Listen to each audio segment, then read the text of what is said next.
Buenas tardes, jóvenes. Buenas tardes, doctor. Muy bien, creo que ya tenemos un buen auditorio. Estamos con 54 participantes. Creo que vamos a empezar la clase porque vamos a avanzar dos temas el día de hoy.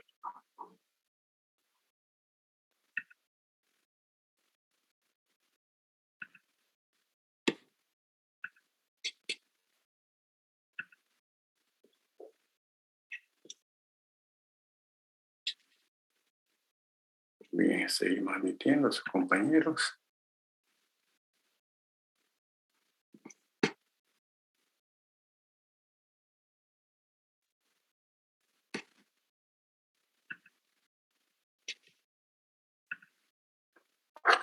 Bien, estimados estudiantes, entonces vamos a avanzar hoy el tema de traumatismo encefalocraneales, o también abreviado TEC, que más en su práctica hospitalaria, en su práctica de internado, van a escuchar hablar como TEC, paciente con TEC, leve, moderado o grave.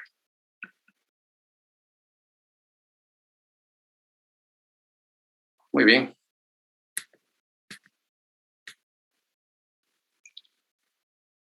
Se denomina así porque afecta tanto al cráneo como su contenido, traumatismo encefalocraneales.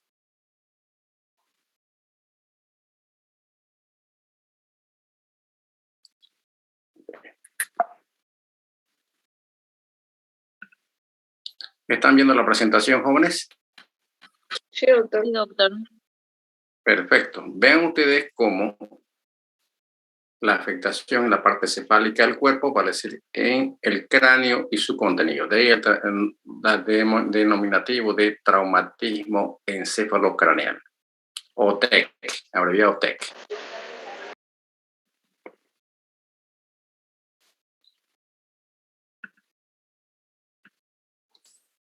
El objetivo de este tema, jóvenes, es que aprendan a clasificar los traumatismos encefalocraneanos, abreviados TEC, según el tipo de trauma, ya sea abierto o cerrado, según la escala de Glasgow, leve, moderado, leve, de 14 a 15, moderado de 9 a 13 y grave de 3 a 8. Según el riesgo de injuria o de lesión, saber diferenciar cuáles son las lesiones primarias y cuáles son las secundarias. Describir la fisiopatología de estas lesiones, ya sean primarias o secundarias, y conocer la clínica de las diferentes complicaciones. Y por supuesto, como médicos generales, podemos esbozar un tratamiento para las diversas lesiones postraumáticas hasta que sea derivado a un centro especializado, si es que en el que nosotros estamos no tiene todas las especialidades.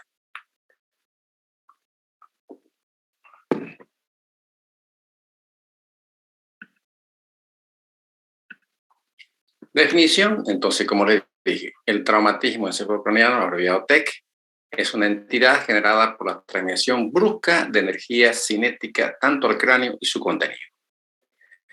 De acuerdo a la epidemiología, constituye la primera causa de muerte en la población joven, la tercera causa de muerte en todas las edades y la causa más frecuente de hemorragia subaracnoidea e hipertensión endocraniana jóvenes.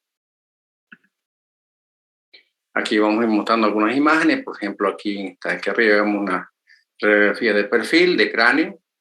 Tenemos que ver las tablas internas y externas del cráneo acá, y vemos aquí que hay una parte donde no hay continuidad, que es un hundimiento. Acá a nivel frontal y aquí a nivel occipital. En estas otras imágenes vemos signos de fractura de base del cráneo. Vale decir, aquí tenemos el techo de las órbitas y acá el peñasco. Los signos que vamos a ver: la equimosis de los párpados, que se denomina, puede ser uno o los dos, a veces con edema palpebral importantísimo. Los ojos del mapache. La equimosis de la mastoides o signo de Bartlett. La pérdida de sangre o líquido cefalorraquídeo por la nariz, la rinorraquia o rinorrea. La pérdida de sangre por el oído, que es la otorragia y la otorraquia. Vean, ustedes cambian la terminología de acuerdo a qué está saliendo. Si es sangre, otorragia. Y si es líquido cefalorraquídeo, otorraquia. Aquí vemos un trauma abierto.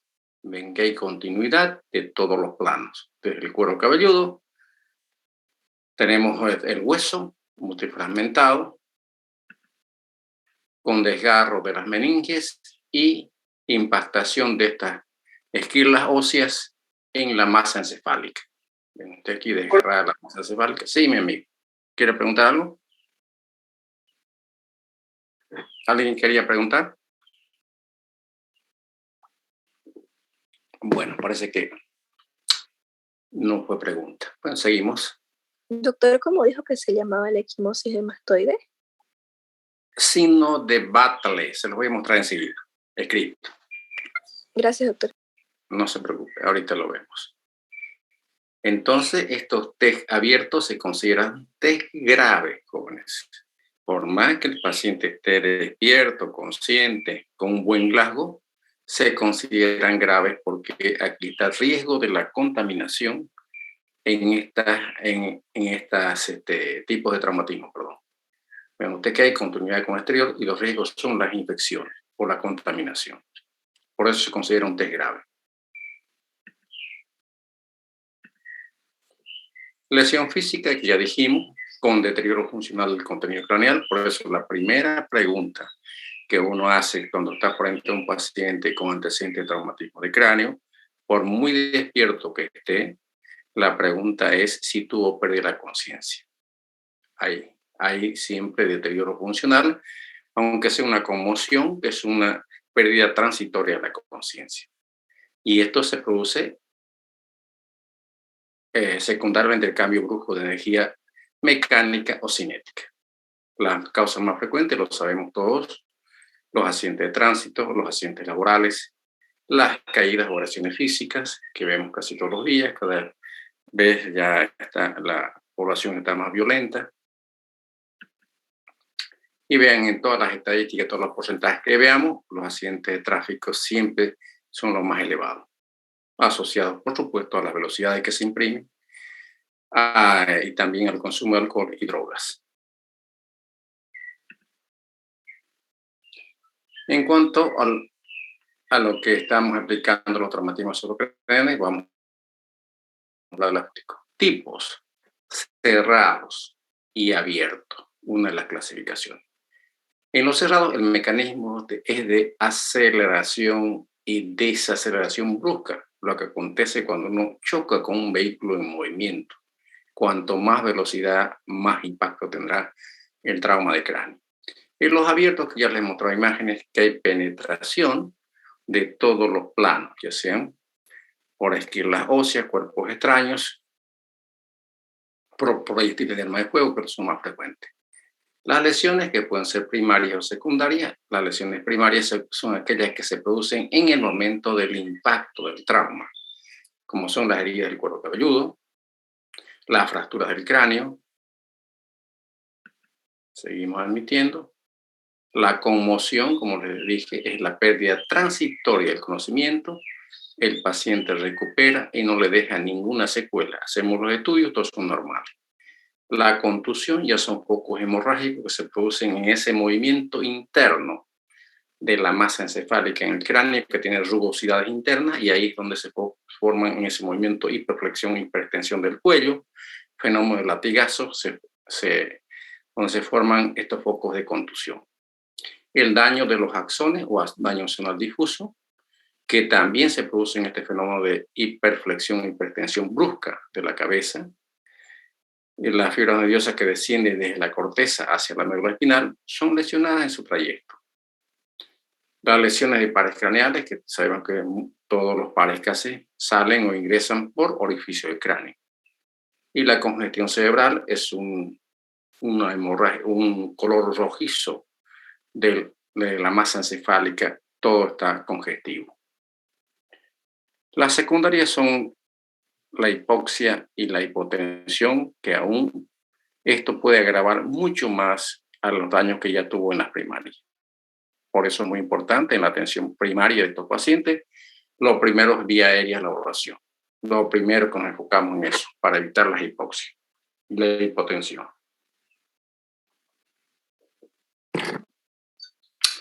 Las lesiones locales, vamos a hablar de los hematomas, que ya hemos estado viendo con algunos en las prácticas, como son los hematomas extraurales. Vamos a explicar por qué se llama así extraural, cuál es la fisiopatología, los hematomas subdural también, por qué tienen esa denominación, y cuál es la fisiopatología. Los hematomas intracerebrales, la hidrocefalia y las fístulas, a veces el por aquí. El diagnóstico, aquí la clasificación que más se utiliza es la escala de Glasgow, y normalmente eso lo van a escuchar todos los días, por eso que yo les pido por favor que estudien la escala, porque va a entrar en el segundo parcial también, pero ya no va a ser desarrollo, sino tienen que saberlo, van a ser de otra forma las preguntas, así que tienen que saberlo, por favor. Los riesgos de injuria o lesiones que tenga el paciente, las neuroimágenes que se solicitan, la más solicitada, y que es la para trauma de cráneo, son la tomografía axial computarizada de cráneo. Rara vez se solicita la resonancia magnética. El tratamiento, ahí van a estar los criterios de internación. Es leve, generalmente no se interna, se maneja con observación en la emergencia unas horas y se lo remite si no hay ningún tipo de complicación. El paciente está asintomático, se lo envía a la casa. Después de unas 6 horas de observación, eso es lo que recomiendan todos los autores. Y si hay complicaciones que sean quirúrgicas, pues indudablemente tendrán que ser resueltas por cirugía o tratamiento médico en las unidades de terapia intensiva. Con esto hemos hecho un esquema esbozado de todo lo que se maneja en trauma de cráneo.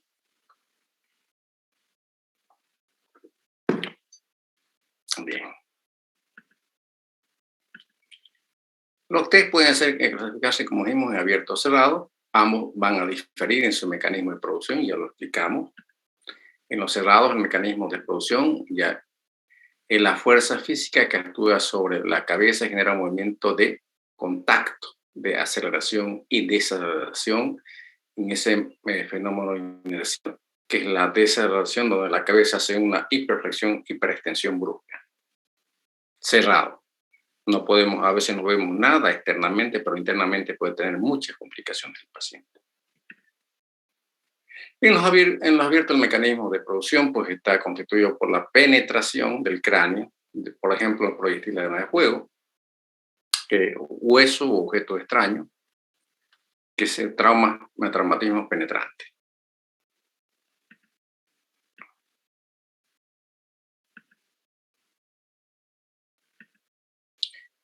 La causa más frecuente, por supuesto, los accidentes de tráfico. Eso va a variar las estadísticas de país a país, de ciudad a ciudad. En nuestro país, por ejemplo, es muy distinto que lo que pasa en Santa Cruz, que lo que acontece, por ejemplo, en las ciudades más pequeñas. Entonces, y también la educación vial. Las caídas, las lesiones deportivas, las agresiones físicas, todas ellas, ¿no? La población más expuesta, desgraciadamente, es la joven. Y es más frecuente en los varones que en las mujeres, una relación aproximada de 3 a 1. Aquí las causas de muerte, ven ustedes que ya están en tercer lugar los accidentes de tránsito, con 80% de mortalidad por traumatismo cerebrovascular, y de estos son 50% accidentes de tráfico. Las enfermedades cardiovasculares, los accidentes cerebrovasculares que avanzaremos después.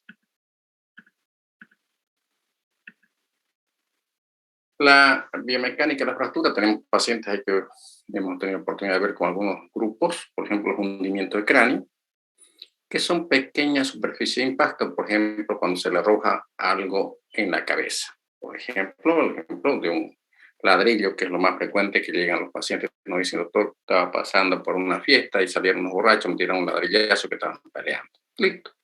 Hundimiento de cráneo. Depresión solamente a veces en el sitio del impacto y a veces hay irradiaciones a la base del cráneo. Deformación local, por supuesto.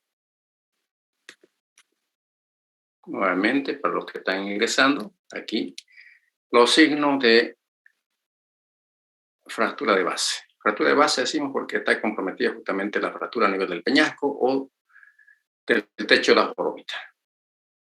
Los ojos de mapache, el signo de Battle, la pérdida de sangre, ya sea por la nariz o por los oídos. Y aquí en esta otra imagen vemos un trauma abierto. Deformación global, con una gran superficie de impacto, que a veces ocurre en algunos pacientes, fracturas a distancia, con muchas complicaciones, a veces una leve conmoción cerebral simplemente, pero en otros casos podemos tener los casos graves, con estallido craneal que llamamos, con pérdida de masa encefálica por las fosas nasales o por el oído, con otorragia y rinorraquia.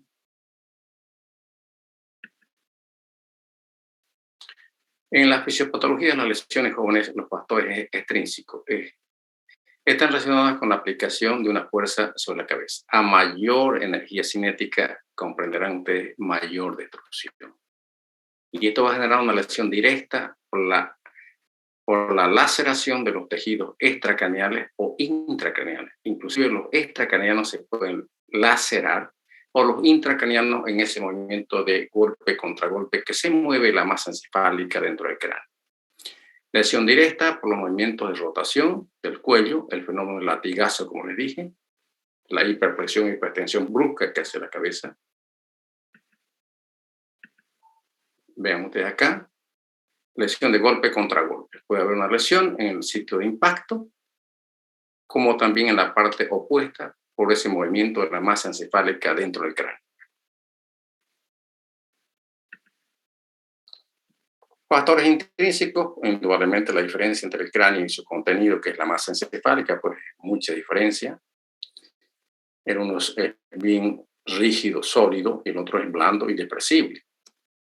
Las lesiones por contragolpe, que ya explicamos, localizadas en el punto opuesto al lugar del impacto, deben la mayoría de este mecanismo y son siempre de naturaleza contusiva, vale decir que se forman focos hemorrágicos en medio del parénquima cerebral.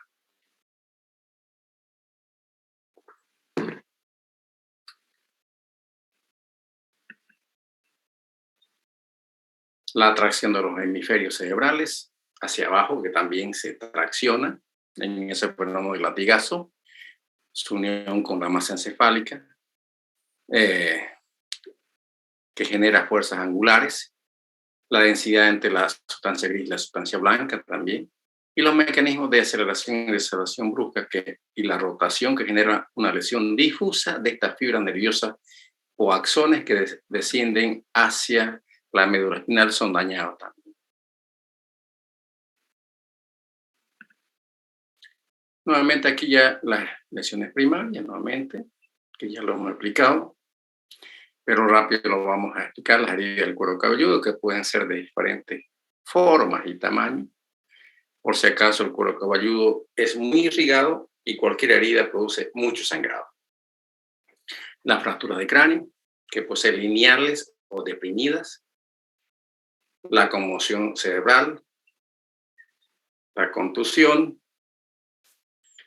la laceración. La contusión son focos de contusión que se forman en el sitio donde impacta en ese movimiento la masa encefálica, especialmente en las rugosidades internas del cráneo. La laceración, que es la destrucción, ya sea de las partes blandas extracraneales o intracraneales. El daño zonal difuso, ya mencionamos, el daño de los axones, lesiones de pares craneales también más comprometidos, especialmente aquellos que ingresan por el conducto auditivo interno. ¿Cuáles son esos pares craneales, mis amigos?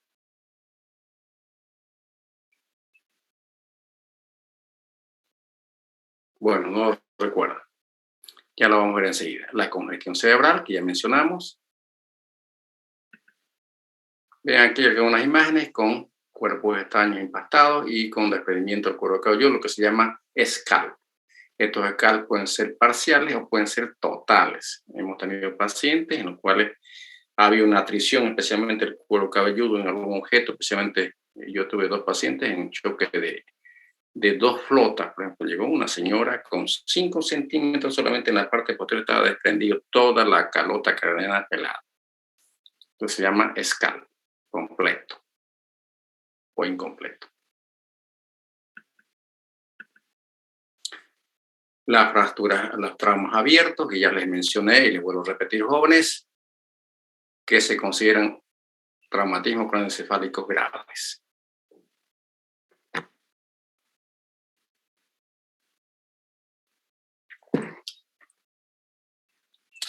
¿Por qué dijimos, a ver, alguien me puede repetir por qué se considera un trauma abierto un test grave, jóvenes? ¿Alguien me puede repetir lo que dije al principio, de lo que han estado al principio? A ver, por favor. A ver si estamos siguiendo la clase o estamos comprendiendo.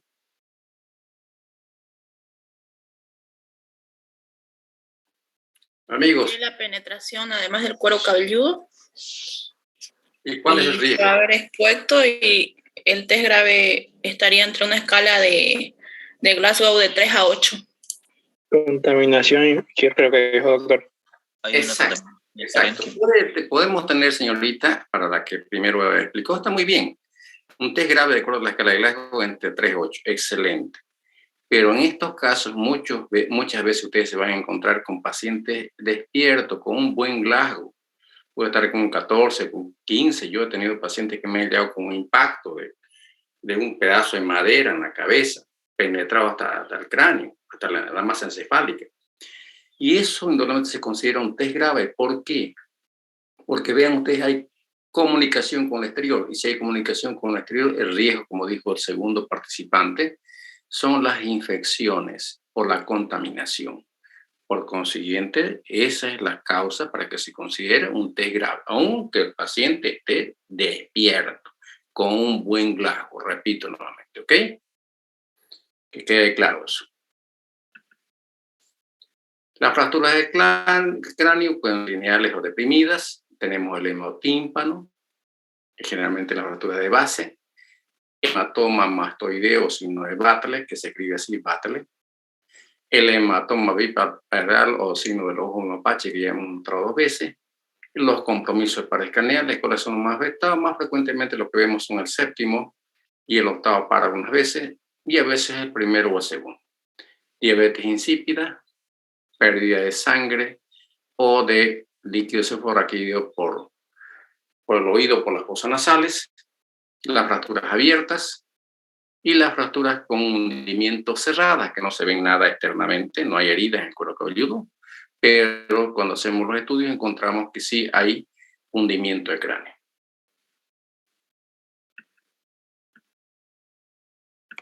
Las fracturas cerradas son simples trazos con minutos muchas veces que vemos un impacto de formación global en el sitio del impacto.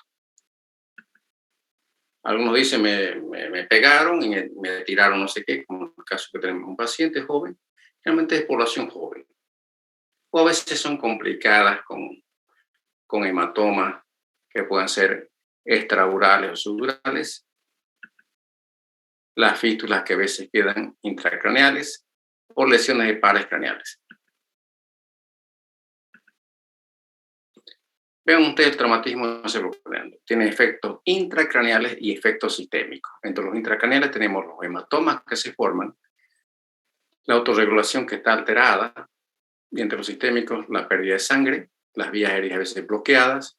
Esto hace que la presión arterial descienda, la presión de oxígeno desciende también y se eleva la PCO2, lo cual va a complicar mucho más a nuestro paciente. Aquí en este caso, los hematomas que van a hacer al formarse dentro del cráneo, que no había esa masa de coágulo de sangre, eleva la presión intracraneal, produce hipertensión craneal, el edema cerebral, las fallas metabólicas, altera el flujo sanguíneo cerebral, la caída de la presión y se hace un círculo vicioso joven, con lo cual se va complicando mucho más nuestro paciente a medida que pasan las horas. Las fracturas abiertas, aquí lo que pregunté hace un instante, hay comunicación del endocráneo con el exterior, como hemos visto en esas imágenes. El peligro es esto, jóvenes, la contaminación. Por eso que se considera a trauma abierto un test grave independiente del Glasgow que esté.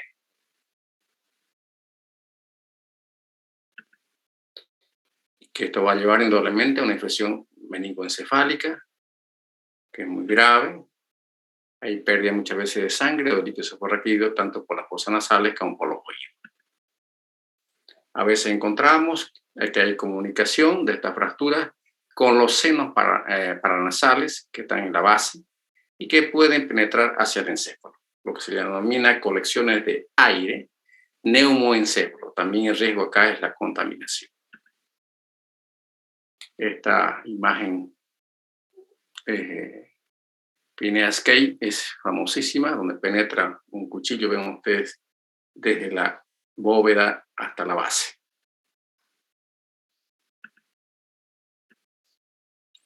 Trauma abierto, jóvenes, no se olviden nunca. Siempre esto, la resolución, donde se da con una cirugía en quirófano, retirando todos los cuerpos extraños, como están viendo en esta imagen, los fragmentos óseos, y reparando igualmente desde la dura madre, haciendo hemostasia y todos los planos.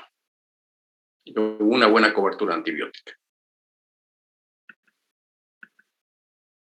Los proyectiles de arma de fuego pues son el ejemplo más clásico, que atraviesan tanto el cráneo como su contenido. Cuanto más energía cinética tenga, como si fuera una papilla, tiene entrada y salida, un orificio de entrada y otro orificio de salida. Y si tiene poca energía cinética, pues mucho de ello, el proyectil se queda debajo del cuero cabelludo.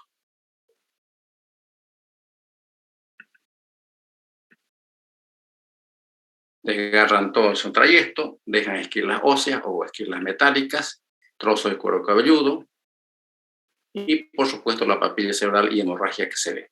Como vemos en esta imagen, vemos cómo atraviesa acá. Orificio de entrada y de salida. O trazos que van de diferentes formas. Entradas y salidas.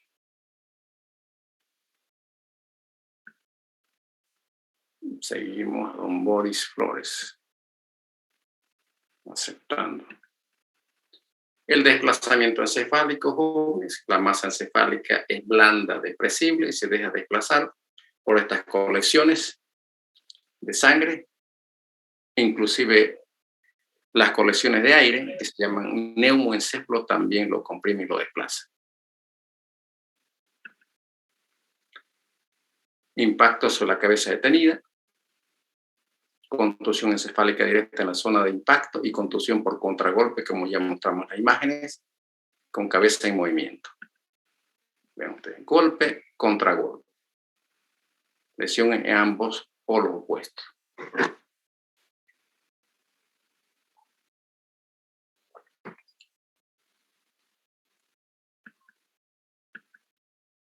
Lesiones de los tegumentos, las contusiones del cuero cabelludo, las heridas que tienen diferentes formas y tamaños, repito, son muy sangrantes, es muy irrigado el cuero cabelludo,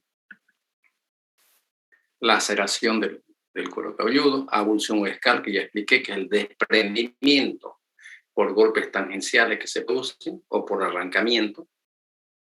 Entonces, parcial o total, que se puede ver. He tenido 2 casos con total, que el cuero cabelludo prácticamente la calota expuesta, tomográficamente sin ninguna lesión interna, solamente la abulsión o escal o desprendimiento del cuero cabelludo.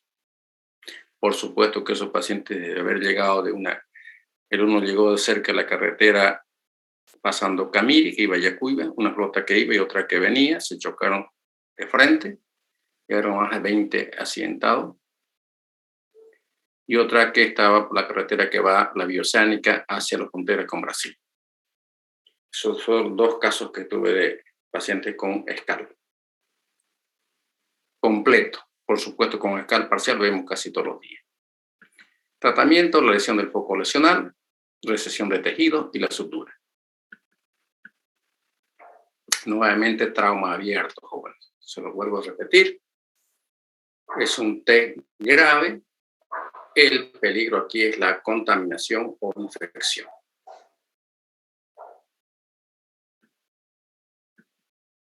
Fractura de la calota, que pues es cerrada y no complicada, que son lineales. Tratamiento simplemente asintomático, no se hace nada. Las fracturas abiertas, limpieza quirúrgica, como han visto en las imágenes. Remoción de todos los tejidos desvitalizados. Extracción de las esquirlas, cuerpos extraños, hemostasia y sutura, todos los planos. Aquí una fractura con hundimiento, ven a este nivel, a nivel frontal, y otro aquí a nivel occipital.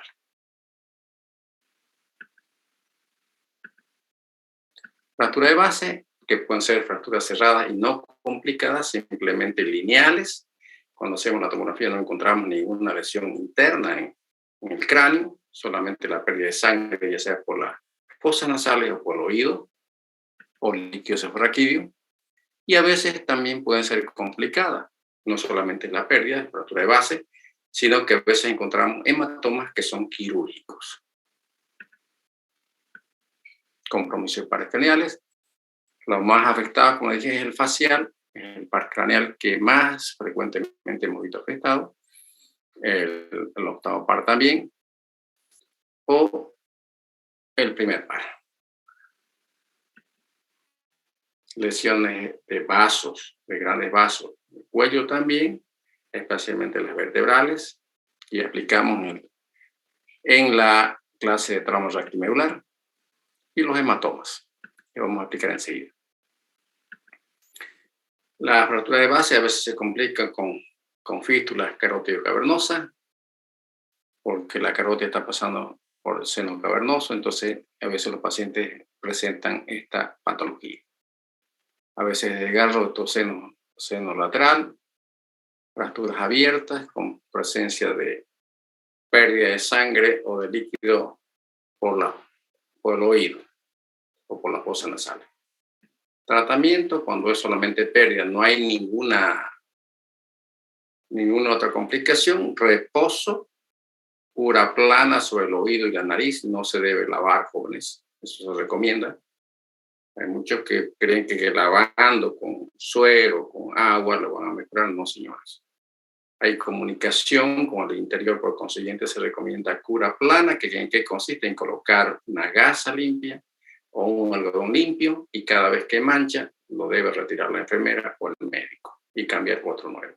Esto va a ceder espontáneamente. Y por supuesto la cobertura con antibióticos para evitar las complicaciones infecciosas. Las fracturas del cráneo tienen de diferentes formas, caprichosas muchas veces, como vamos a ver en una imagen. Está, por ejemplo, un paciente en un accidente de moto, en un trauma craneofacial, con formas distintas a nivel frontal, temporal, hueso propio de la nariz y la mandíbula.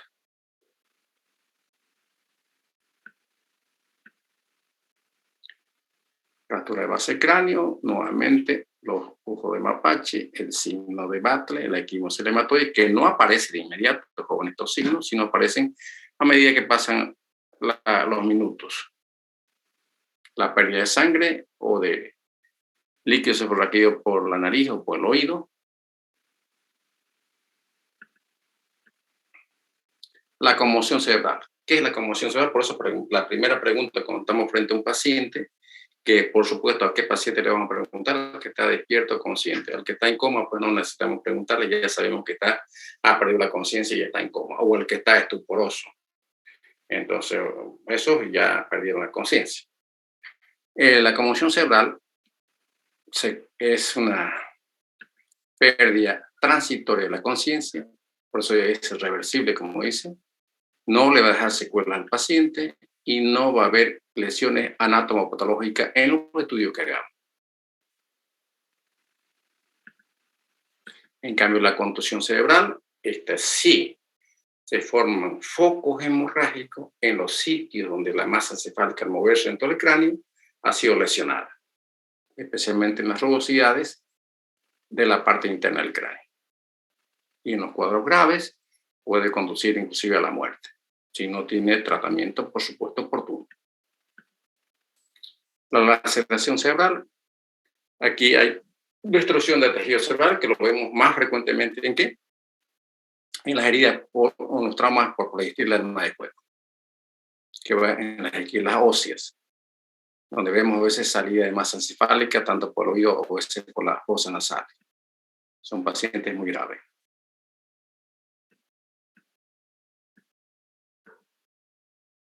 El hundimiento del cráneo, jóvenes, es una compresión estática, un fenómeno instantáneo donde se deprime en el sitio del impacto, una deformación local, no es global, desplaza todo lo que está debajo, lo comprime, lo colapsa las venas, presiona el tejido nervioso. Por supuesto, al no haber irrigación, va a producir la muerte del tejido involucrado. En cambio, las compresiones dinámicas son aquellas formaciones de colecciones de sangre. Y aquí tenemos los hematomas. Se llaman hematomas extraurales porque están por fuera de la dura madre y debajo del hueso. Extra o epidurales, dicen algunos autores. Los hematomas subdurales están por debajo de la dura madre y por encima del parénquima cerebral, la corteza. Y los hematomas intracerebrales son aquellos que se forman en focos contusivos en medio del parénquima cerebral. Son los 3 tipos de hematomas. Y los higromas son colecciones de líquido. El hematoma extraoral, jóvenes, es un cuadro rápidamente mortal cuando tiene un considerable volumen y que genera hipertensión endocrinal aguda. Este va a ser mortal porque si no tiene atención adecuada y rápida, el paciente va a fallecer. Se origina generalmente en una fractura complicada, como vamos a ver en las imágenes, y compromete a las arterias meningias o sus ramas. Es de origen arterial este hematoma, jóvenes. Es un cuadro clínico de evolución aguda, por eso es que lo descompensa rápidamente el paciente, generando una hipertensión también de evolución aguda, con gran neurodeterioro del paciente progresivo, pasa desde la lesión, el estupor y el coma en forma rápida, cuando tiene considerables volúmenes. Y aquí en este esquema vamos a ver, por ejemplo, esta es la dura madre, estoy marcando, aquí está la fractura, este es el hematoma extraoral de origen arterial, y aquí vemos la dura madre que está pegada al huesito, y el hematoma subdural, que lo vemos de color azul, es de origen venoso. Ven, como la fisiopatología es totalmente distinta, como lo vemos también acá en esta imagen mucho más grande. De rojo vemos la dura madre, aquí está la fractura, que complica las arterias meningias que están aquí en la superficie de la dura madre, y van a formar estos hematomas epidurales, comprimiendo y desplazando la masa encefálica y generando, por supuesto, hipertensión craneal. En cambio, el hematoma subdural es de origen venoso. La dura madre, vean, ustedes están en su sitio. Son esas venas corticales puentes que se desgarran esos movimientos de la masa encefálica en los fenómenos internos del cráneo cuando se mueve la masa encefálica, y los desgarran y se produce sangrado de origen venoso.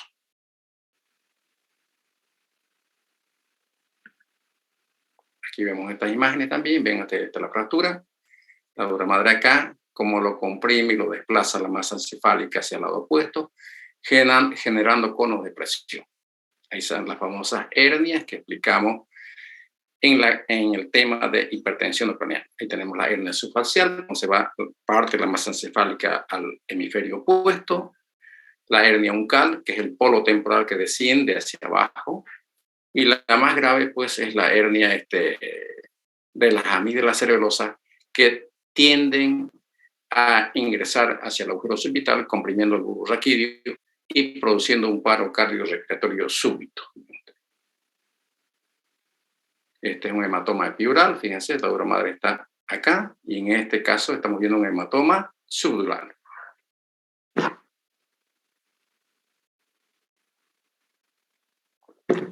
¿Está claro, mis amigos? Sí, doctor, todo claro. Más claro que el agua. Estos esquemas nos ayudan a comprender mucho más de lo que una tomografía podemos verlo, porque una tomografía hay que ver varias veces para que podamos comprender, pero con los esquemas se explica mejor. Aquí vemos una tomografía, ven ustedes una imagen biconvexa cuando ven así. Este es un hematoma frontal del lado derecho, con desplazamiento y compresión de la masa encefálica hacia el lado opuesto, ven ustedes, generando hipertensión craneal. Estamos viendo solamente un corte, no sé, ustedes se hacen cada 10 milímetros. Podemos ver en muchos cortes, y esto, el volumen de estos hematomas es bastante considerable, y en muchos de estos pacientes nos llegan ya en coma. Aquí vemos un hematoma también extraural, la forma ven ustedes como un balón del fútbol americano, para que se acuerden, cómo comprime y desplaza la masa encefálica hacia el lado opuesto. Ven los ventrículos que deben estar acá, están desplazados al otro lado, generando hipertensión endocraniana. Aquí vemos un hematoma subdural, vean ustedes, la forma es totalmente distinta. Vean como semiluna. Y es de origen venoso. Aquí vemos sangre también a nivel de la cesura interhemisférica. Hematoma subdural. Y aquí vamos a comprender mejor en este esquema cómo el hematoma extraural, en este caso, que estamos mostrando acá, comprime y desplaza la masa encefálica hacia el lado opuesto, generando desplazamiento parte de este hemisferio al lado opuesto, lo que se denomina la hernia subparcial. Desplaza parte del polo temporal a través de la tienda del cerebelo hacia abajo en ustedes, generando la hernia uncal. O también, vean del mismo lado el hematoma, y también, o puede desplazar, en la última que se desplaza es indudablemente la hipertensión intracraneal aguda, que se eleva, la amígdala del cerebelo, ven ustedes, que está descendiendo hacia el agujero occipital y va a comprimir, en este caso, al bulbo raquídeo, donde está el centro cardiorrespiratorio, y viene la parada cardiorrespiratoria súbita. ¿Está claro, jóvenes?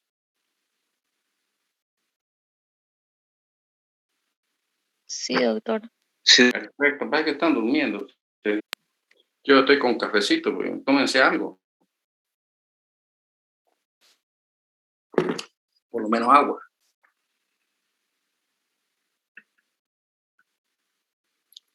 Ya hemos explicado todos los hematomas. ¿Y cómo se tratan estos hematomas? Aquí en estos esquemas es más fácil comprender que mostrando a veces videos de cirugía. Un flap de cuero cabelludo, en este caso, frontotemporoparietale, en forma de U invertida, los orificios, y con un craneótomo se saca esta ventana ósea, ven ustedes cómo está acá, y debajo está el hematoma epidural o extraural, bien organizado. Buscamos las arterias, una vez que retiramos el hematoma, buscamos la arteria que está lesionada, que es la arteria meningia, y hay que coagularla, por supuesto.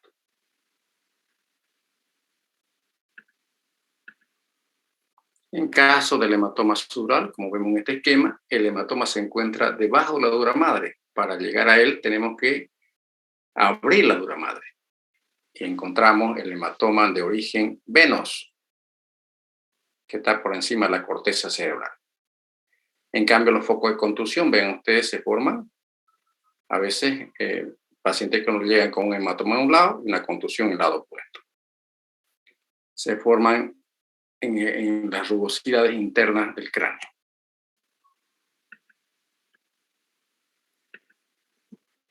Los hematomas subdurales jóvenes son los más frecuentes de los hematomas traumáticos, y su origen son las venas superficiales o venas puentes que se laceran o se desgarran en su movimiento interno del cráneo, o del encéfalo, perdón.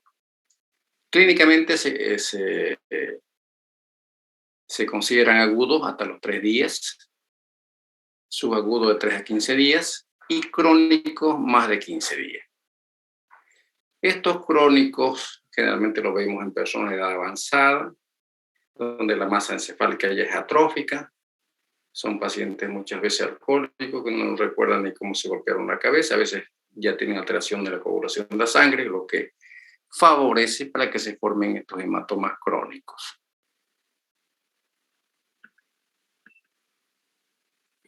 Aquí tenemos un hematoma, ven ustedes, en todas las edades, le dije, inclusive los traumatismos se pueden de cráneo en el momento del parto. Para los que sean obstetras o ginecólogos, lo van a ver probablemente en su vida profesional. Los pediatras, neonatólogos también, o en los recién nacidos.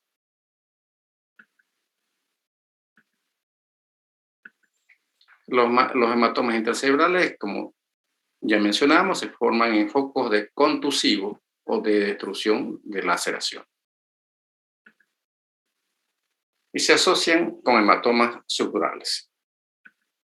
Tratamiento, generalmente cuando generan hipertensión craneal. Los pequeños, pues indudablemente se los trata con medicamentos si el paciente está clínicamente bien y lo monitorizamos con tomografía seriada.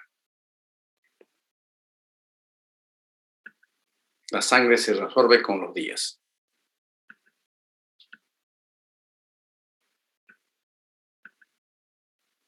Los higromas son colecciones de líquido cefalorraquídeo a través del desgarro de las aracnoides, o puede ser el producto final de la desintegración de la sangre también, que se denomina higroma. El diagnóstico lo vamos a hacer a través de la tomografía. Tratamiento, por supuesto, quirúrgico. Será mucho más fácil tratar un higroma o un hematoma subdural que un hematoma agudo y que genera gran hipertensión craneal. Bueno, Luis Fernando Ordóñez está llegando a la clase. Lesiones secundarias son aquellas lesiones que ya mencionamos provocadas por las consecuencias sistémicas y locales del impacto inicial. Consecuencias sistémicas, estas se deben a que luego del trauma inicial la vía aérea puede estar obstruida o una víscera puede estar rota, produciendo hipoxia o hipotensión arterial respectivamente. Consecuencias locales son secundarias a la laceración del parenquima, venas y arterias en forma directa o indirecta. Producen déficit neurológico focal, como paresia o plejías, como semiparesia en plejía, por destrucción tisular o isquemia. Son solo causa de coma cuando alcanzan un tamaño lo suficientemente importante para aumentar la presión intracraniana, jóvenes. Los pequeños pues no van a generar presión intracraniana y no van a producir coma, y muchos de ellos no requieren cirugía, sino hay que monitorizarlos. Las lesiones bucales son los hematomas traurales, los hematomas subdurales, los hematomas interperimatosos, la hidrocefalia y las fístulas. Diagnóstico del trauma, jóvenes. ¿Cuándo se debe indicar una tomografía de cerebro? Cuando hay historia clínica de pérdida de conciencia. Por eso la primera pregunta que hacemos, jóvenes, es al paciente o al familiar, o generalmente le preguntamos al paciente que está despierto, porque que está en coma ya no necesitamos preguntarle. Cuando haya confusión mental, cuando hay signos neurológicos focales como hemiparesia y hemiplegia, cuando hay deterioro neurológico progresivo, el paciente está nublado y está estuporoso, cuando hay imposibilidad de evaluar, especialmente en pacientes que están intoxicados con alcohol o con drogas, se recomienda sí o sí a estos pacientes que son renuentes inclusive a dejarse atender, entonces hacerle sí o sí estudio. Yo vi un caso que a veces minimizamos las cosas, que bueno, le pusieron observación al paciente pensando que estaba alcoholizado, el paciente se sacó todas las cosas y se escapó, en otras palabras, y se fue, pero no llegó más allá de la salida del hospital y quedó ahí tendido en la acera. Eso ocurrió una noche, cuando llegan las enfermeras en madrugada, lo encuentran al paciente tirado y piden a los camilleros que lo lleven a la emergencia. Y se sorprende el personal de ahí porque el paciente había estado ya en la noche anterior. Le hacen estudios y se encuentran con un gran hematoma. Por eso les repito, jóvenes, los pacientes alcoholizados o con consumo de drogas hay que hacer estudios sí o sí.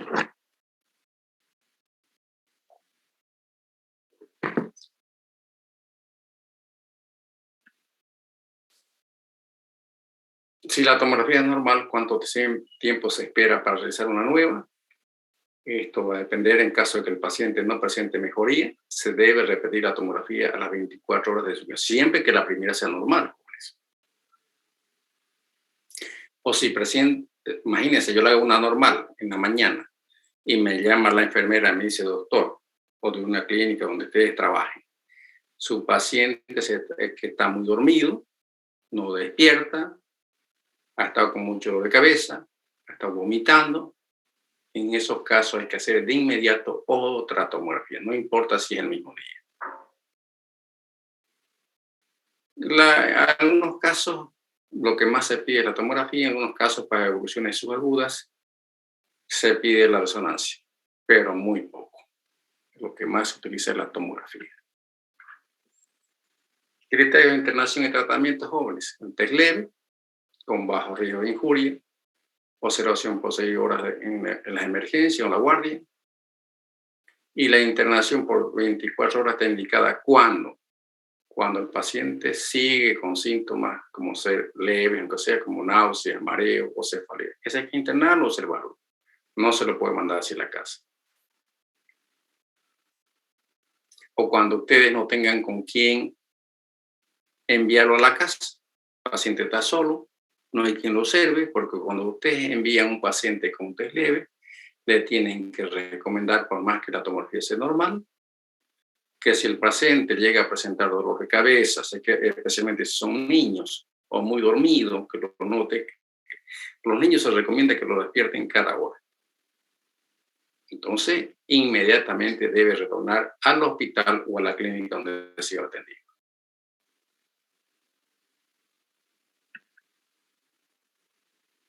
El test moderado, el test grave, pues ya no hay duda que este tiene sí o sí que ser internado, porque hay alto riesgo de lesión y va a ser variable según el estado neurológico y la patología resultante del trauma. Variará si trata de un paciente politraumatizado, por ejemplo, que es mucho más grave. En líneas generales debe ser controlar la permeabilidad de la vía aérea, lo primero, las funciones respiratorias y cardiovasculares, y efectuar el examen neurológico correspondiente. Y aquí en estos pacientes, indudablemente, si nosotros hacemos la atención primaria, por decir, en un centro de salud que no tenemos las condiciones, no tenemos especialistas, se recomienda hacer la atención rápida para que las vías aéreas estén permeables y la atención que podamos brindarle a ese paciente y derivarlo a un centro que le den toda la atención y los estudios correspondientes. El test moderado, test grave, que son test con alto riesgo de lesión, se realiza generalmente, se recomienda, si no tenemos, pues no vamos a perder tiempo en realizar muchas veces tomografía o serigrafía de columna o de cráneo. Ahora lo que se está haciendo más frecuentemente es la pantografía, vale decir que le estudian la cabeza, el tórax, abdomen en un solo tiempo al paciente, especialmente los pacientes politraumatizados, donde lo valora el neurocirujano de la cabeza, valora el cirujano de tórax, el abdomen, el cirujano general, el abdomen, perdón, y el cirujano de tórax, lo que es la parte torácica. Y si muestra la lesión que tiene resolución quirúrgica, pues la cirugía tiene que ser, como dice acá, precoz, rápida.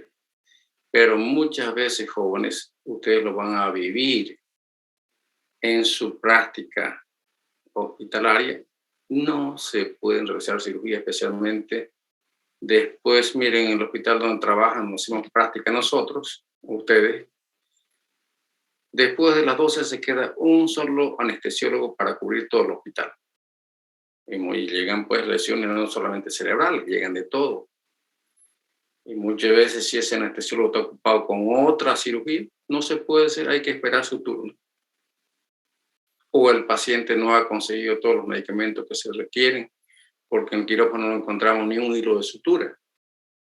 Entonces hay que llegar con todo, con anestésico, con material quirúrgico, para realizar el procedimiento. Todos esos factores lo van a vivir ustedes en su vida ya cuando estén en internado profesional.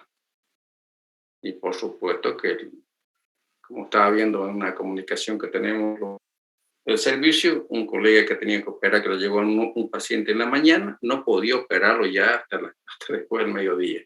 Preocupadísimo, por supuesto, ¿no? Como todo cirujano, está pendiente y está preocupado, que le den espacio. Lo que no acontece, por supuesto, en la parte privada. Muchas veces hemos tenido pacientes que llegan a la tomografía, un gran hematoma, incómodo el paciente, sale, usted explica a la familia, se le dice que el paciente que tiene que ser operado inmediatamente, de ahí el quirófano, listo. Porque usted sabe que en el quirófano tiene todo. O en los seguros. Las complicaciones son de las más frecuentes de las infecciones jóvenes. Meningitis, osteomielitis, empiemas, abscesos, fístulas carótido-cavernosas, hidrocefalias, trastornos psíquicos como la psicopatía, neurosis, trastornos oftalmológicos, compromiso de los pares oculomotores, segundo paro, síndrome postconmocional que se ve en algunos casos como cefaleas persistentes después de un traumatismo, acúfenos, vértigos, náuseas, afasias, ya sean motoras o sensitivas o mixtas, trastornos de la audición, trastornos motores como son hemiparesia o hemiplegia, compromiso de pares craneales, especialmente el facial, o la epilepsia postraumática.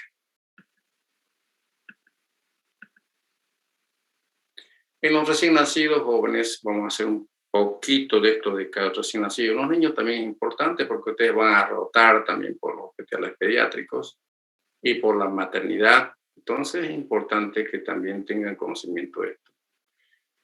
En los recién nacidos está asociada a la circunstancia del parto joven de los traumatismos. Hay lesiones también de las partes blandas, los hematomas subcutáneos, los hematomas que se llaman, garros durables o de aracnoides, que son los cefalohidroceles, hemorragias de diferentes tipos. Los hundimientos de cráneo que tienen una característica especial en esta edad, que no se fractura, sino se deprime, como la pelota de ping-pong. Depresión en pelota de ping-pong. Es una deformación global sin fractura. Las hemorragias intracraneales, que pueden ser igual que el adulto, subdurales, extraorales o intracerebrales. Ya en los niños lactantes, ahí son las caídas de su cunita, los golpes, muchas veces que están empezando a caminar, a gatear estos niños. Hay lesiones del tegumento, del cráneo, las hemorragias intracraneales. Y pues en estas edades llama la atención a los padres el cambio de estos niños, que se vuelven irritables, están llorando todo el tiempo, no cambia nada. Entonces, o llevan al pediatra, buscan la causa y generalmente son a veces, muchas veces complicaciones pues, que no son voluntarias, involuntarias que se producen porque a veces uno se descuida de los niños pequeños y se caen, ¿no? Aquí mostramos un cefalohematoma, que es aquí un hundimiento en pelota de ping-pong.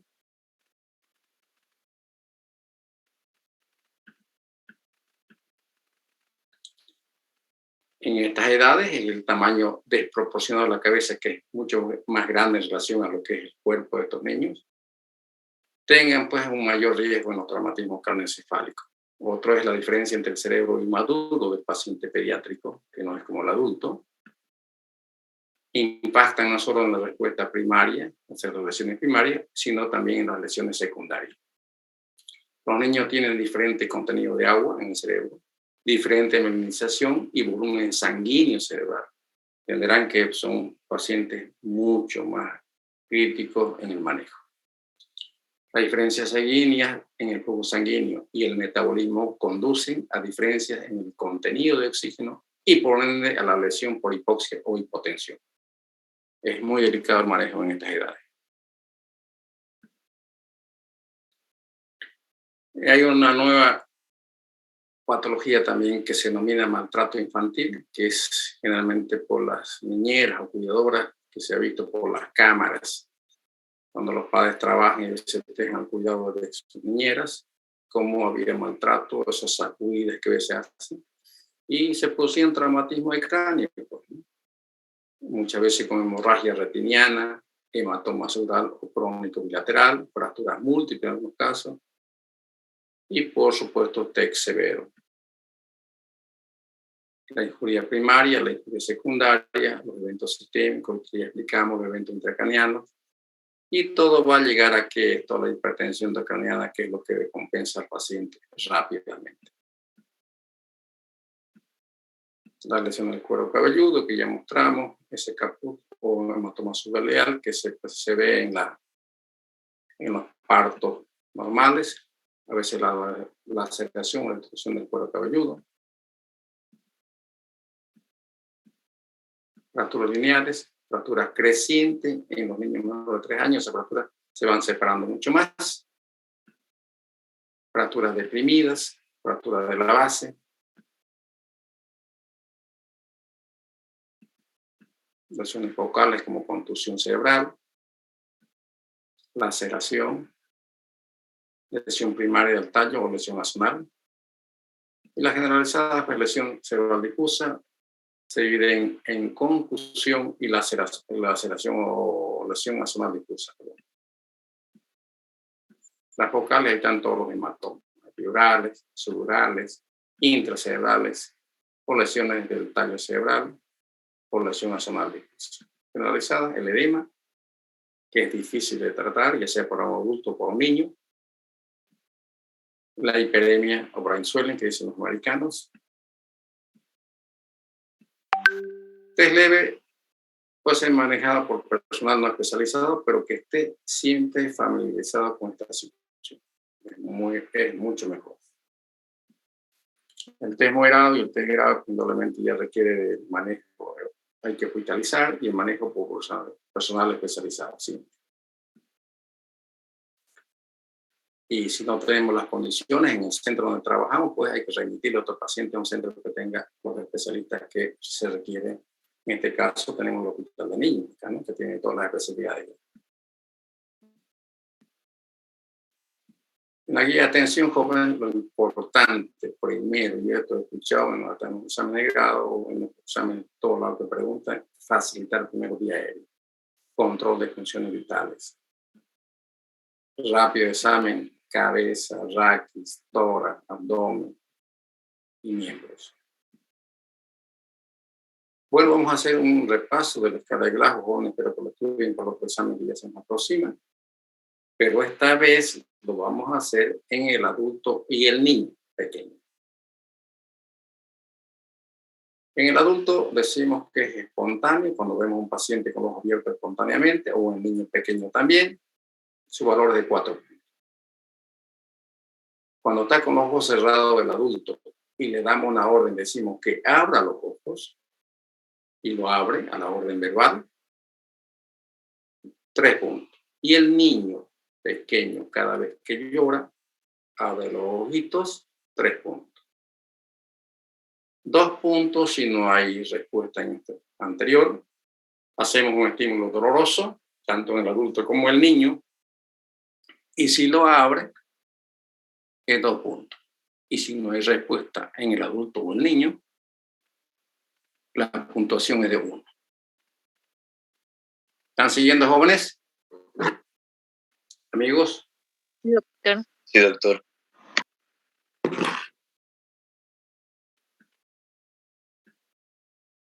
Respuesta verbal. Adulto y niño. Una respuesta orientada en el adulto, una respuesta verbal orientada. 5 puntos. En el niño es llanto. Un llanto normal, 5 puntos. Una respuesta confusa en el adulto, 4 puntos. Un llanto muy fuerte o de tono alto, como se dice, 4 puntos en el niño. Palabras inapropiadas en el adulto, 3 puntos. Y llanto de tono bajo o quejido simplemente, 3 puntos en el niño.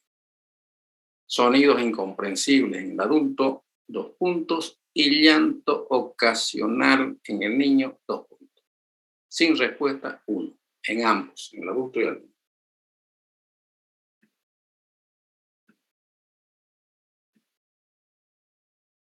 Respuesta motora, adultos y niños. El paciente adulto obedece todas las órdenes que le da el médico, 6 puntos. Niño Lo observamos, observación simplemente, en su cunita o en su cama, se está moviendo espontáneamente, 6 puntos.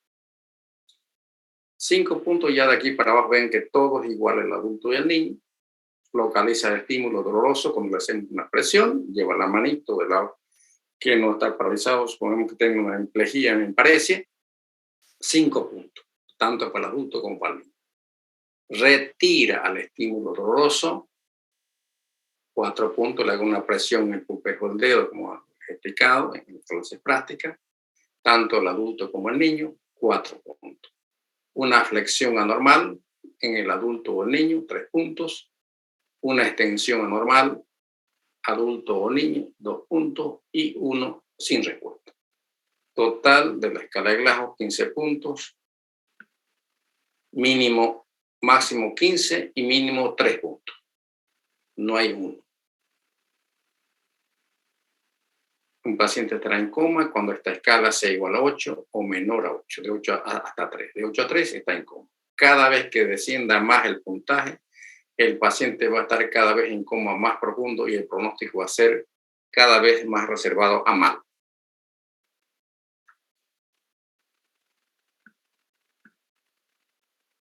Test leve, algunos autores dicen 13 a 15, otros de 14 a 15. Pacientes que están conscientes. Test moderado de 9 a 13 o a 12. El paciente tiene variación de su estado de conciencia, puede estar nublado o estuporoso. A veces con signos y síntomas neurológicos, y el test grave pues, con Glasgow de 3 a 8, ese no varía. El paciente va a estar en coma.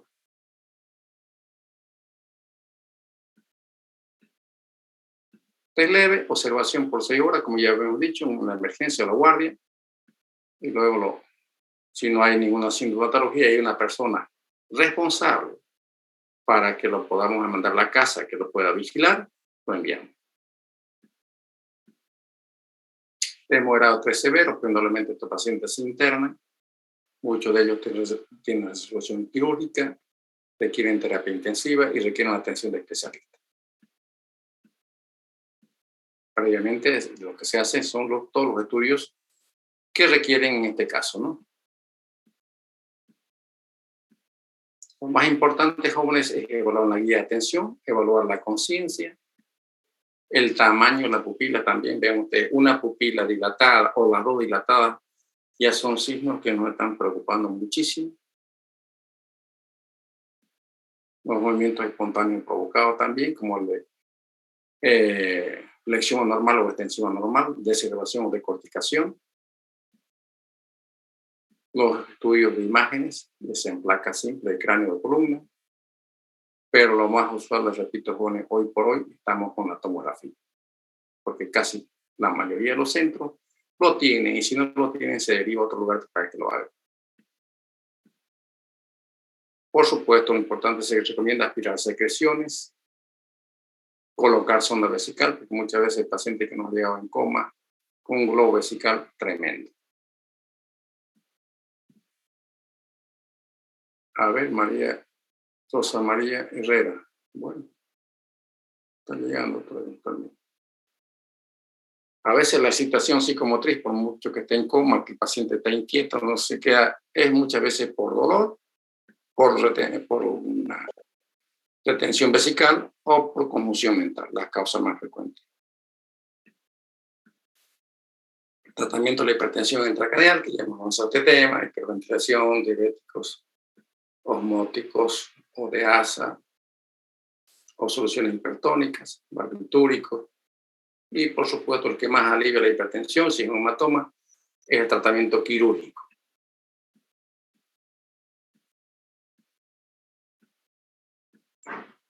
Por supuesto, y esta imagen se lo pongo aquí, jóvenes, para que en los pacientes especialmente politraumatizados, muchas veces nos enfocamos en una sola parte a estudiar solamente el trauma de cráneo. Nos olvidamos del resto. El paciente puede tener un motora, puede tener un trauma abdominal cerrado, que sea la causa que se nos vaya complicando a nuestro paciente. Lesiones de grandes vasos, lo cual complica mucho más al paciente. Tratamiento quirúrgico en todas las lesiones encefálicas, sin demora en todos los hematomas agudos.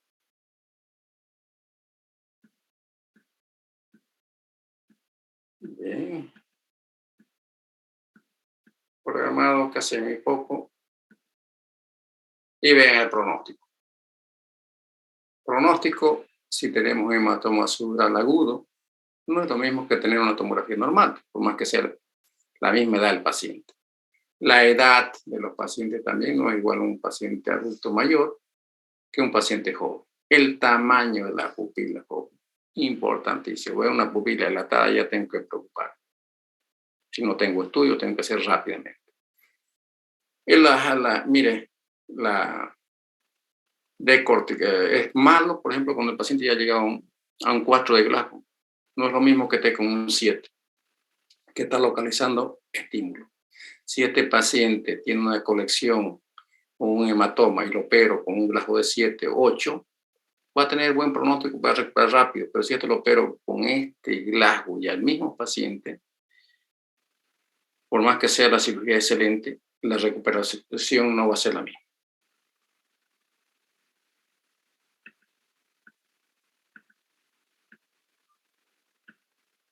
Hay veces lesión de los pares craneales, de los hematomas, de los hidromas.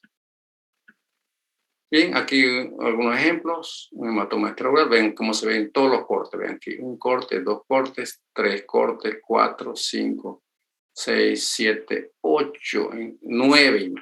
9 cortes veo el hematoma extraocular. Este es un niñito que se cayó de su cunita y saliendo del quirófano, ven, ya está operado. Al día siguiente, el bebé jugando tranquilo. Y aquí vemos la cirugía de este bebé, un hematoma extraocular. En esta imagen se ve mucho mejor. Ahí está el hematoma.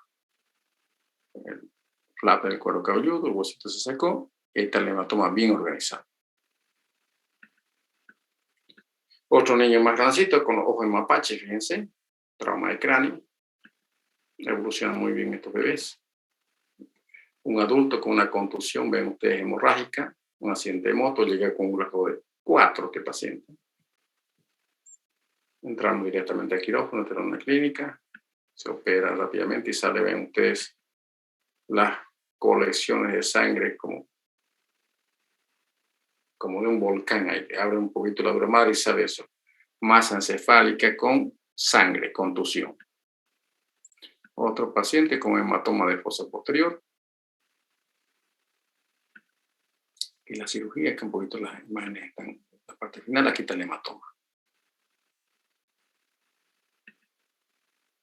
Aquí un paciente adulto mayor, fíjense, en esta imagen se ve mejor, aquí está el hematoma subdural crónico, no se ve blanco el hematoma, sino que tiene más de 15 días este hematoma, ya se ve de un color más oscuro, la sangre aquí se ha licuado, se ha degradado ya, y esto es mucho más fácil de operarlo haciendo pequeños orificios en el cráneo y lavando, esto sale totalmente. Ahí el señor saliendo del quirófano. Aquí una complicación en esta señora, protorraje, vean el compromiso del séptimo par craneal de este lado. Aquí un trauma craneofacial, ven con compromiso, y cuando se va a la cirugía, separamos un poquito esto y vimos que había salida de masa encefálica por ese orificio. Líquido por aquí, ven ustedes cómo salen. Pacientes graves con Glasgow de 4 igual, ven ustedes la masa encefálica saliendo.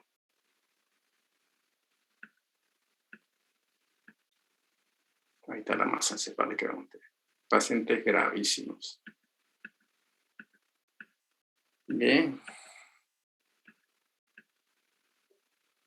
Aquí un paciente, un TEC cerrado, esta niñita, que no se conocía la causa, estaba en coma. Lo operamos, el deshizo sobre todo, y tenía este gran hematoma intracerebral, ven ustedes. Y esto hizo de que aquí en la cirugía, ahí está la cirugía, hipertensión, se sacó el huesito, cuero cabelludo, la dura madre tensa, ven ustedes, por la hipertensión ucraniana. y vean, tiene un color azulado ahí, azul del hematoma. Ahí sale el hematoma, bien organizado.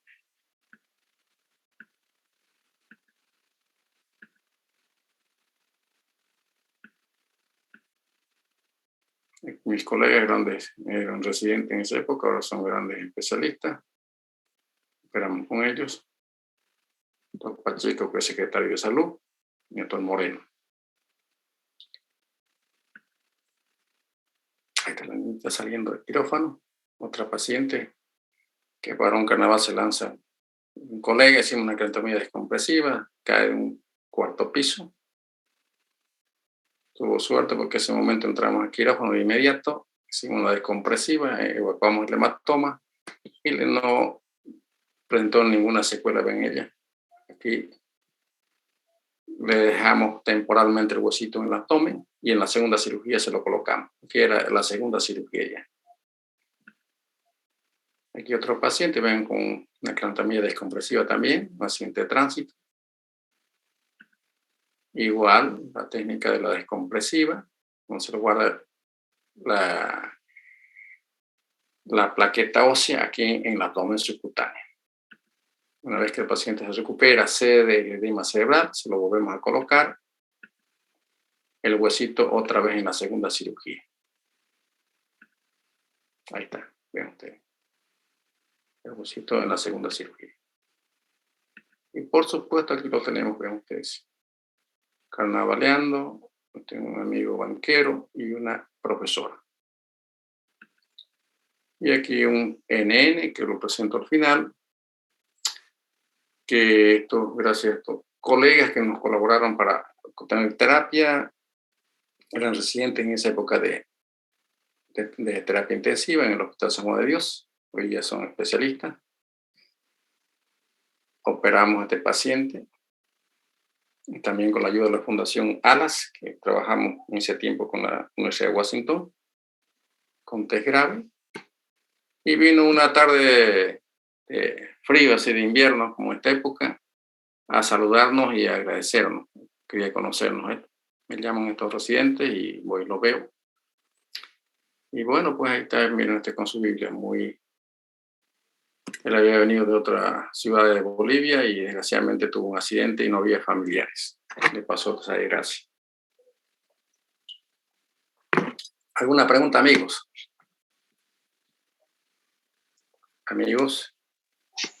Doctor, ¿por qué se produce la cuadriplegia en un hematoma estructural? Cuadriplegia, mi amigo, muy raro que sea un hematoma, a no ser que sea a nivel cervical, que comprima la médula, porque es la única forma de explicación que puede haber en una cuadriplegia. Toda lesión medular a nivel cervical va a producir cuadriplegia, pero a nivel cerebral, difícil. Está bien, doctor, gracias. ¿Alguien más quiere preguntar? Queridos amigos.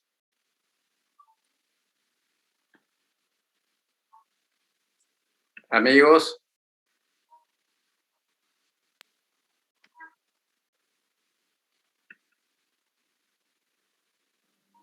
Creo ¿Nadie que quedó pregunta? todo claro, doctor. A ver. Adelante. Vamos a solucionar este problemita, a ver qué pasó. Se me salió esto.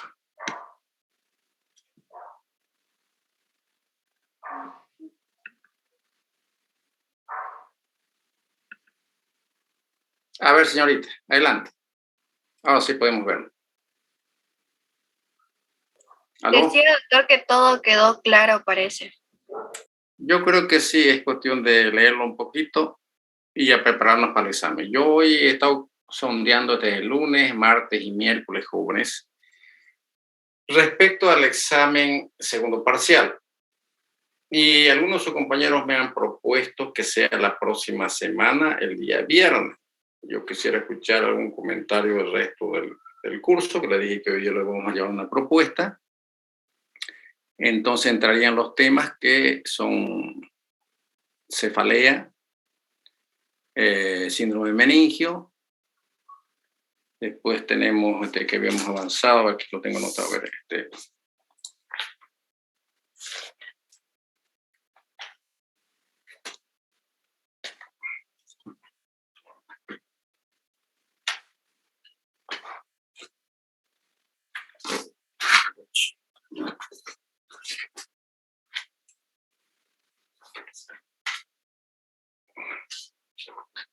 cefalea, trauma raquimedular y exploración neurológica. Esos 4 temas ingresarían para el examen, pero principalmente los primeros temas: síndrome de meningio, cefalea y trauma raquimedular. Y algunas preguntas de exploración neurológica. Y sobre todo la escala de Glasgow, que lo acabamos de mencionar en este tema. ¿Alguna pregunta, jóvenes? ¿Puede volver a repetir los temas, por favor, doctor? Los temas que hemos avanzado hasta antes de esta clase. Este tema ya entraría para el final. Síndrome de meningio, que ya hemos avanzado. Cefalea. Trauma raquimedular. Y algunas preguntas, por supuesto, de lo que es exploración neurológica. Todavía algunos tienen dificultad con alguna terminología, por ejemplo, que utilizamos.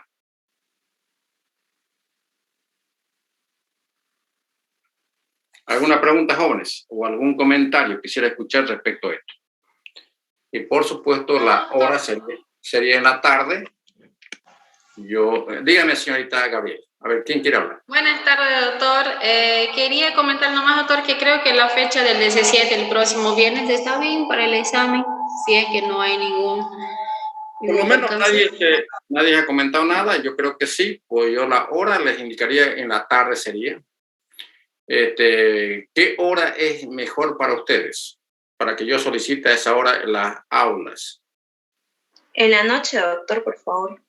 En la noche. No, es en la tarde, doctor, a partir de la, no sé, mediodía, 1. También es factible a la 1 de la tarde, ¿no? Para que hay gente que vive lejos, para que no tenga inconveniente en el transporte, ¿no? Sí, doctor, Sí, en la tarde, porque Sí, algunos doctor, pasamos está bien. medicina interna. Sí. Sí,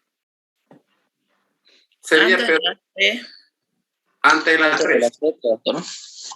Podría Sí, está ser, bien, antes de las 3. voy a hablar, si se puede, a la 1. Hablaré con la encargada de que nos autoricen el aula y yo les comunico, jóvenes. ¿Está bien? La hora. Pero desde ya, el segundo parcial sería el próximo, de este viernes al próximo. Yo quería esta semana, pero me han explicado su compañero que tiene algunas otras materias ya adelantadas, ya programadas, entonces no habría ningún problema, yo les dije para la próxima.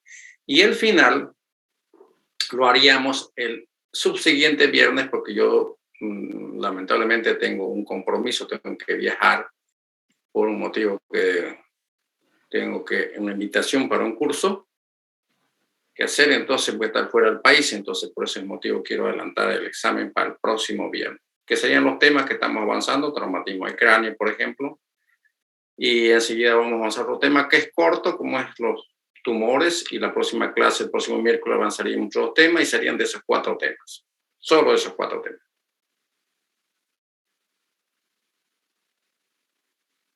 ¿Alguna pregunta, jóvenes?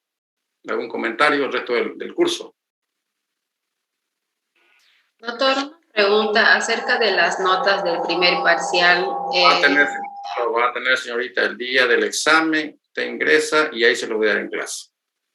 Ya está bien, doctor, gracias. Notas excelentes, hay regulares y hay malas. Cada uno ya sabe cómo ha dado su examen. Pero por supuesto, el que quiera una revisión, ahí están los exámenes corregidos, así que para que pueda tener opción a la revisión como corresponde.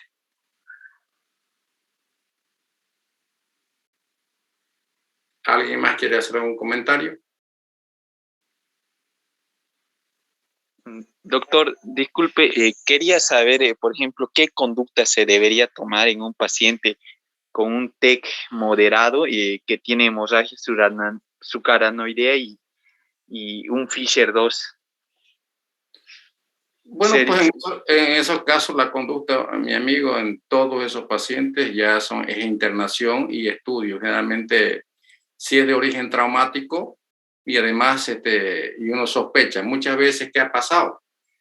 ¿Cuál es el primer huevo o la gallina? Decimos. Nos llega pacientes con hemorragia cerebrovascular y en esos pacientes siempre es bueno hacer los estudios vasculares, va a decir, de las arterias. Y en muchos casos ha venido la hemorragia y el paciente ha ido y se ha chocado. Ha perdido el control de su vehículo, iba manejando y nos traen por accidente de tránsito. Y como usted dice, muchas veces nos encontramos con una hemorragia subaracnoidea, con el Fisher sea 2, 3 o 4, indudablemente. Entonces, en eso hacemos la tomografía y después es bueno complementar con una arteriografía. Porque muchas veces, ¿qué ha pasado con ese paciente que iba solo, conduciendo, perdió la conciencia, le vino el sangrado, perdió la conciencia, perdió el control del vehículo y se chocó? ¿Alguna otra pregunta?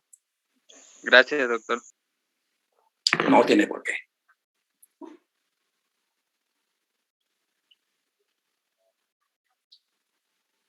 Bueno, entonces ingresaremos al segundo tema de una vez para que vamos a avanzar tumores cerebrales.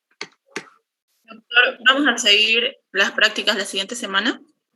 Hasta que demos el examen final. Preguntarles, creo que están ya ustedes con exámenes, ¿no? ¿Qué exámenes tienen la próxima semana?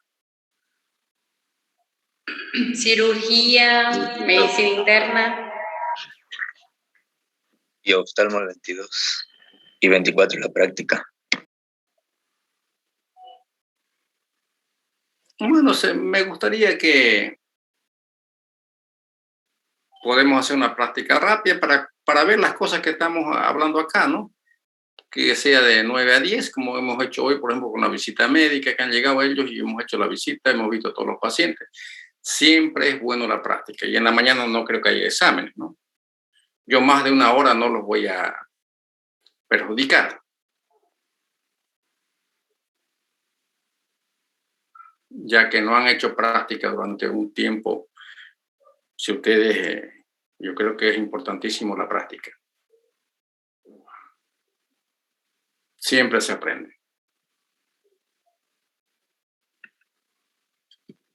¿Alguna otra pregunta, mis estimados estudiantes?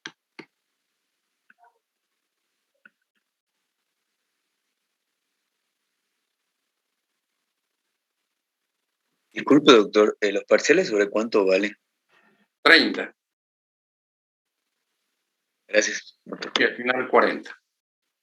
Doctor, una duda más. Dictaste los 4 temas que van a ser el segundo parcial, ¿no? Y los temas que estás pasando hoy día recién va a ser para el final. ¿Exacto? Así es. Sí, ok, está bien, doctor. Entonces, al final, todos los temas más de estos 2 que estamos dando hoy día. No, entendido. Yo no tomo así. Yo tomo de los temas que se avanzan después de cada parte. Estos temas que estamos avanzando hoy serán los que van a ingresar al final. Solo estos. Ya, doctor, perfecto. Muchas gracias. ¿Están viendo la presentación o no? Todavía, doctor. Todavía, doctor. A ver, vamos a ver qué está aconteciendo aquí. Vamos a...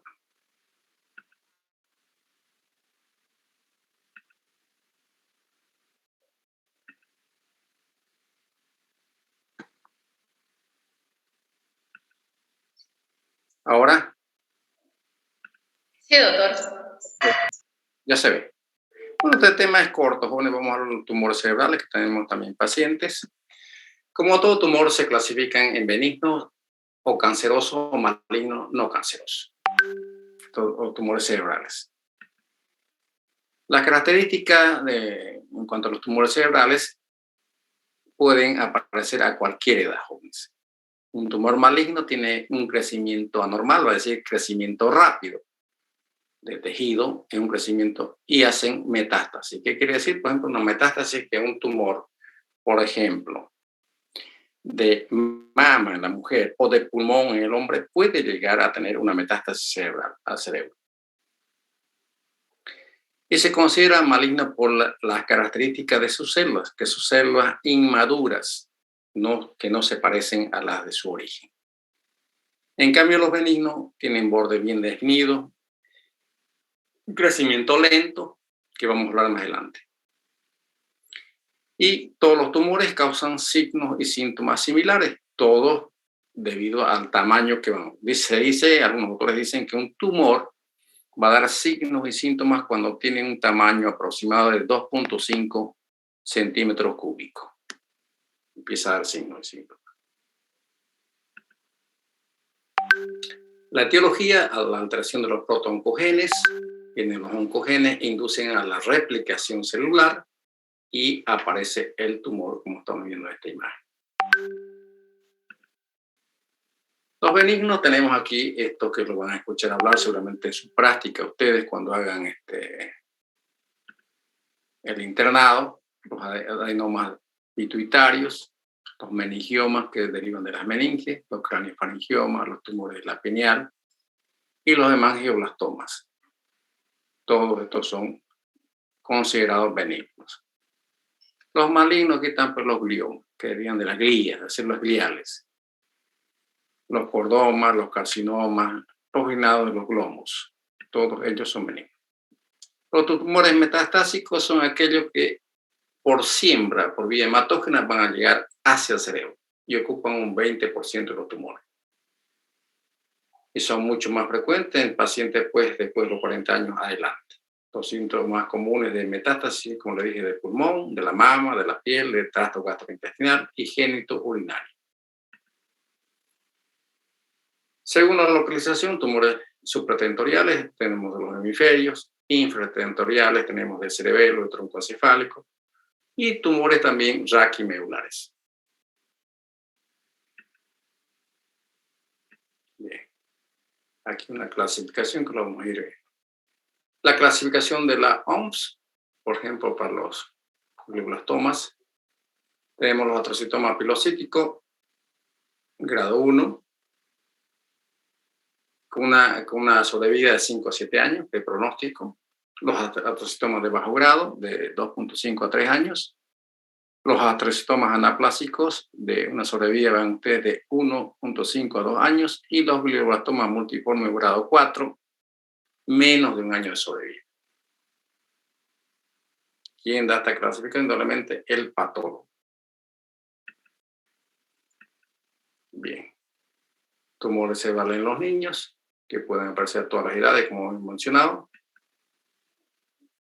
Los astrocitomas pelocíticos es la forma más benigna y predomina en niños y adultos jóvenes. Aquí vemos uno que tenemos. Puede afectar los hemisferios cerebrales y el tercer ventrículo o el hipotálamo.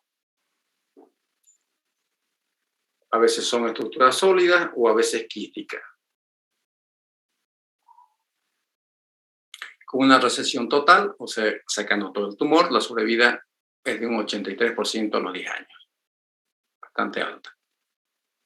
En los adultos, ya que están los tumores mucho más agresivos, especialmente los glioblastomas multiformes, que es de grado 4, que se presentan desgraciadamente, como vemos en esta imagen acá, que afectan generalmente la sustancia blanca, más a nivel del lobo frontal o temporal. Y constituye el 25% de los tumores intracraneales. Mayor incidencia a partir de los 40 años. Tienen un promedio de sobrevida de meses, seguramente. Más frecuente en el varón, con una lesión heterogénea, que quiere decir que a veces hay áreas quísticas que se ven en estos tipos de tumores con mucho edema peritumoral. Y más frecuente en los glóbulos frontales y temporales. La sintomatología, por supuesto, al crecer estos tumores que generan aumento de la presión intracraneal, causada por la presencia de tejido o fluido adicional en el encéfalo. Y los síntomas pueden ser dolor de cabeza, vómitos explosivos y náuseas, irritabilidad, depresión, somnolencia, dificultad para caminar o la coordinación motora, muchas veces diplopía por compromiso de los pares craneales, disminución de la función cardíaca y respiratoria, y pueden resultar en un estado de coma, muchas veces si no son tratados. En la síntomas, cuando están a nivel frontal, pueden tener crisis convulsiva adversa, que vamos a avanzar el próximo miércoles, que vamos a hablar de epilepsia, crisis oncologiras, afasia motora, cuando están en el lado izquierdo, si afecta el área de Broca, síndrome mental frontal, que muchas veces con trastornos psíquicos estos pacientes van al psiquiatra y muchas veces por un tumor. Reflejos primitivos, disminución de la malformación como la hiposmia o pérdida total en los frontobasales que comprimen este primer par craneal.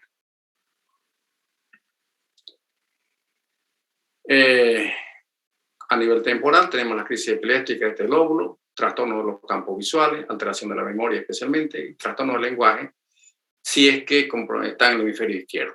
En la sintomatología parietal, paresia contralateral, hemiasomatoagnosia, que es el reconocimiento de la mitad del cuerpo del lado opuesto.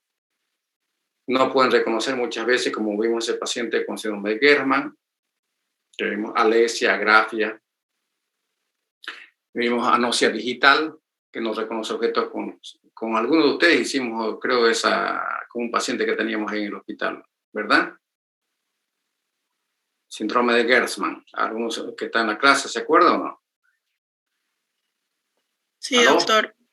Sí, doctor. Falta acalculia, que no pueden ser cálculos. Falta de reconocimiento derecha e izquierda, no sabe cuál es la derecha y cuál es la izquierda.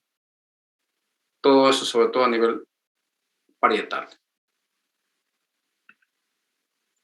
Occipital, aquí están todos los trastornos visuales. Crisis visuales, anosia lateral homónima, dislexia, agnosia visual, sinergia y didacocinesia.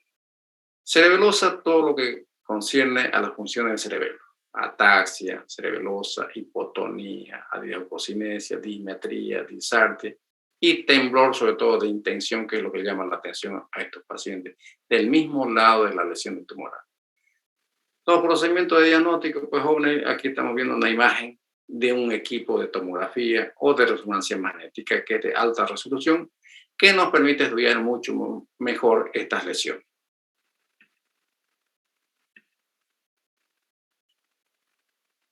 Imagen en tumores cerebrales, diferencia si la neoplasia es intra o extraaxial. ¿Qué quiere decir? Intra, que está en medio del parénquima cerebral, y extraaxial, que está por fuera.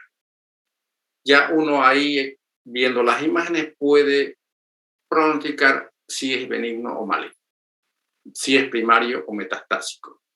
Diferenciar de un proceso pseudotumoral que muchas veces existe.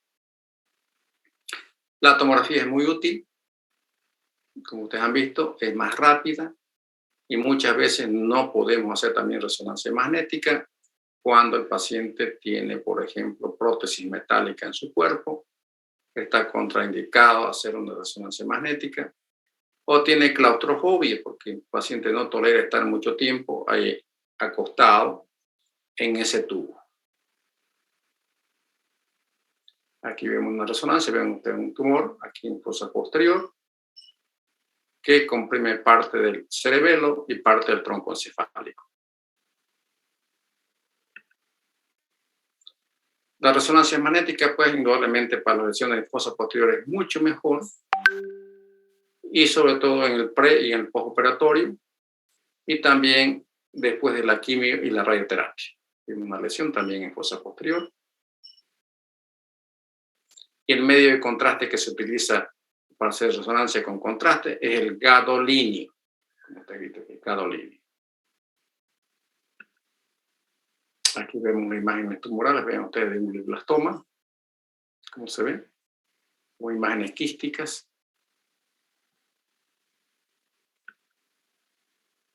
Aquí vemos un glioblastoma, en este corte sagital. La radiografía simple de cráneo algunas veces ayuda cuando hay compromiso, por supuesto, de las partes óseas, pero el estudio de elección sigue siendo la tomografía y la resonancia magnética para los tumores, especialmente la resonancia con contraste, que es el gadolinio. O la angioresonancia, que nos permite también estudiar los vasos sanguíneos, ven ustedes, y de esta manera ver si tiene relación con la parte vascular. Muchas veces se hace la gamografía cerebral para ver si hay compromiso óseo y la captación de esto. La electroencefalografía lo utilizamos muy poco para tumores. El diagnóstico diferencial será con enfermedades vasculares cerebrales, enfermedades degenerativas, enfermedades infecciosas, los hematomas que acabamos de hablar. Tratamiento específico para los tumores jóvenes será determinado por el médico basándose en lo siguiente. La edad es muy importante. Si yo tengo un paciente de 50 años, ¿de qué voy a sospechar? De los tumores que ya se aparecen a esta edad. El estado general y la historia clínica de mi paciente. El tipo y la ubicación del tumor y el tamaño. Y qué tan avanzada está la enfermedad. La tolerancia a determinados medicamentos, procedimientos de terapia. El tratamiento puede incluir solo o combinado. Puede ser la resección tumoral parcial, total y apoyado indudablemente después del resultado por la quimio o la radioterapia que lo realiza el oncólogo. La cirugía, por supuesto, que es el tratamiento más común para los tumores cerebrales en los adultos. Esta operación se llama una craneotomía con exéresis tumoral, parcial o total, o biopsia simplemente. Como dice aquí, parcial, total, y a veces hay que resecar inclusive partes del lóbulo, que se llama lobectomía. La radioterapia y la quimioterapia, pues, indudablemente, la realizan los médicos oncólogos, que es posterior a la cirugía. La quimioterapia, hay utilizando medicamentos que consisten en el uso de medicamentos para eliminar las células cancerosas, como el metrotexate, la benomicina o el 5-fluoracilo o hidroxamicina. ¿Llevan alguna materia ustedes que tiene que ver con oncología o no? ¿Jóvenes? Creo que no hay nadie. Amigos. No, doctor. No, doctor. No hay materia, entonces podemos seguir. Pero indudablemente este tratamiento lo hacen ya en el oncológico, que tenemos un hospital que tiene el nombre oncológico. Una vez que tenemos un paciente, nos llega ya el resultado de la anatomía patológica, se lo enviamos al oncólogo con un informe y con el informe del patólogo. El pronóstico se basa en el tipo de tumor. Si es benigno, pues el pronóstico es bueno, y si es en grado 4, por ejemplo, la sobrevida ya hemos visto que es corta, estamos hablando simplemente de meses. Y a veces tenemos, como vemos en estas imágenes, lesiones múltiples tumorales, ya sean metastásicas, en muchos casos de meningiomatosis múltiple, se llama, pero esos son tumores benignos.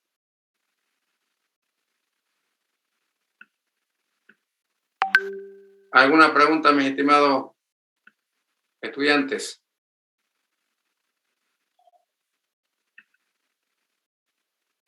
Amigos, ya se han ido la mitad, creo ya, más de 40. Todo claro. ¿Todo claro? Bien, Sí. entonces, ya tenemos las fechas marcadas entonces para el próximo viernes, el segundo parcial. Y el viernes subsiguiente ya hacemos el final, y así de esa manera yo los dejo con nota. ¿Ok? Los espero a los que les toque la práctica mañana y el día viernes. Un abrazo cordial para todos. Hasta luego, doctor. Gracias. Hasta luego, doctor. Gracias, doctor. Chao, chao, mis amigos. Chao, chao.